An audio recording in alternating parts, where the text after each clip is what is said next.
नमस्कार दोस्तों, हरे कृष्णा, राधे राधे। कैसे हैं आप सब लोग। जन्माष्टमी की बहुत बहुत शुभकामनाएं। जन्माष्टमी के बाद हमें मनानी है छठी। छठी बच्चे का जिस दिन जन्म होता है हिंदू धर्म के अनुसार उसके सिख छठवें दिन छठी मनाया जाता है। इस दिन बच्चों को दूध से नहलाया जाता है, काजल लगाया जाता है। अच्छे अच्छे जो कान्हा जी की छठी है इसमें कोई कोई 56 भोग भी बनाते हैं और बहुत ही हर्ष उल्लास के साथ इस त्यौहार को मनाया जाता है। आज हम देखेंगे कान्हा जी की छठी के लिए हमें कौन से सामग्री की आवश्यकता सबसे पहले देखिए, अगर आपने लड्डू गोपाल जी की पूजा किया है, जन्म करवाया है या जन्माष्टमी की व्रत रखा है तो आपको लड्डू गोपाल जी की छठी मनानी है। तो आपको लड्डू गोपाल जी की जो विग्रह आपने पूजा किया है उन्हीं का ही पूजन करनी है। अगर आपने फोटो से पूजा किया है तो आप फोटो का भी छठी मना सकते हैं। तो आपके पास फोटो या मूर्ति जो भी है आप उनकी छठी मना सकते हैं। इसके बाद देखते हैं छठी पूजा के लिए हमें क्या क्या चाहिए। तो देखिए, कोई भी पूजा कान्हा जी का बिना तुलसी दल का संपूर्ण नहीं होता है, तो हमें तो कुछ तुलसी दल ले लेनी है। साथ ही में आपके आवश्यकता अनुसार थोड़ी सी फूल हमें ले लेनी है। और कान्हा जी को इस दिन मोर पंख जरूर चढ़ाया जाता है। तो आपके पास अगर मोर पंख वाले पगड़ी है या खाली मोर पंख है आप वो जरूर ले लीजिएगा। इसके साथ ही चंदन और तिलक करने के लिए हल्दी, चंदन, कुमकुम, चावल का जो चौकटा होता है वो हमें ले लेनी है। ठाकुर जी के आज के दिन देखिए, ये जो तगड़ी कहीं तगड़ी पहना जाता है, काला जो धागा पहना जाता है ना, नजरिया, नज़रबट्टू, अलग अलग नामों से जाना जाता है। तो ये आपको जरूर लेनी है और छठी के दिन कान्हा जी को जरूर पहनाया जाता है। साथ ही में अगर हम फोटो की पूजन कर रहे हैं तो हमें वस्त्र स्वरूप कलावा लेनी है। और इस दिन कान्हा जी के लिए निछावर निकाला जाता है। तो ये जो पैसे हैं आप कितने भी बढ़ा के ले सकते हैं या जितना भी आपके सामर्थ्य है उस हिसाब से आप ले सकते हैं। तो देखिए, ये पैसे किसी को दान नहीं किया जाता है, इससे कान्हा जी के लिए ही कुछ सामान खरीद के उनको गिफ्ट किया जाता है।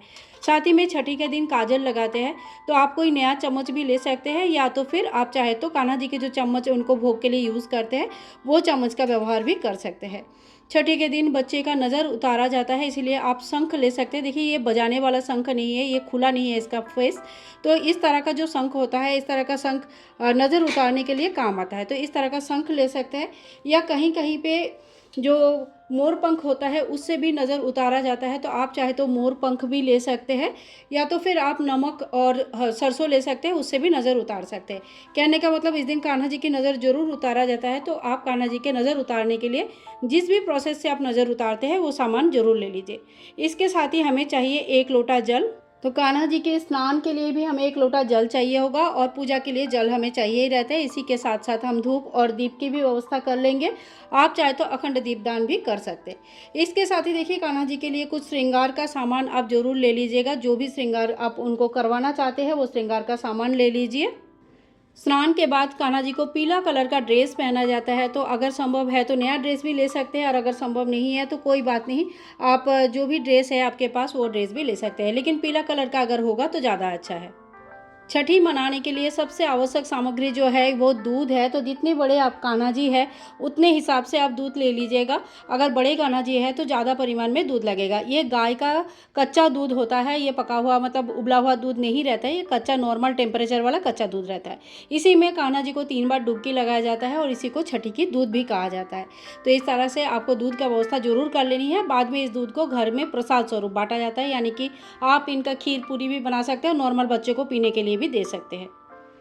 और देखिए, कान्हा जी का एक चीज़ बहुत इंपॉर्टेंट है। अगर आपके यहाँ पे ये प्रचलित है तो आप कर सकते हैं, नहीं तो आप इस चीज़ को स्किप भी कर सकते हैं। कान्हा जी को छठी में दूध में नहलाने से पहले आपको शुद्ध देसी गाय के घी से उनको मालिश करना रहता है। तो कहीं कहीं पे देखो बेबी ऑयल से भी मालिश हो जाता है, कहीं पे सरसों का तेल से मालिश होता है, कहीं पे घी से होती है। अगर आपके यहाँ पे घी से मालिश होता है तो आपका जो गाय का घी है वो घी थोड़ी सी ले लीजिए। कान्हा जी का अच्छे से मालिश होता है और उसके बाद छठी के दूध में नहलाया जाता है। फिर कान्हा जी के बढ़िया श्रृंगार करके उनका पूजन किया जाता है।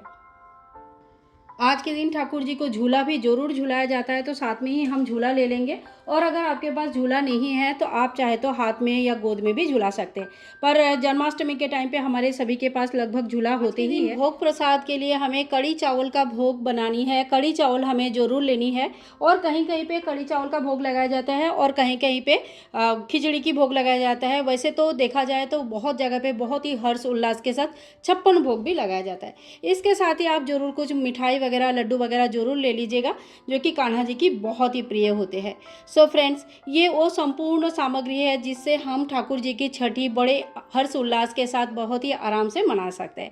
ज़्यादा सामग्री नहीं होती है, चाहे तो आप इस सामग्री को कितना भी बढ़ा सकते हैं और चाहे तो थोड़ा कम भी करके उसके हिसाब से आप पूजा अपने हिसाब से कर सकते हैं। पूजा भाव की होती है, सामग्री की कोई मतलब ऐसे कोई ज़रूरी नहीं है कि हमें इतना ही सामग्री लेने हैं, इससे ज़्यादा लेना है, इससे कम लेनी है।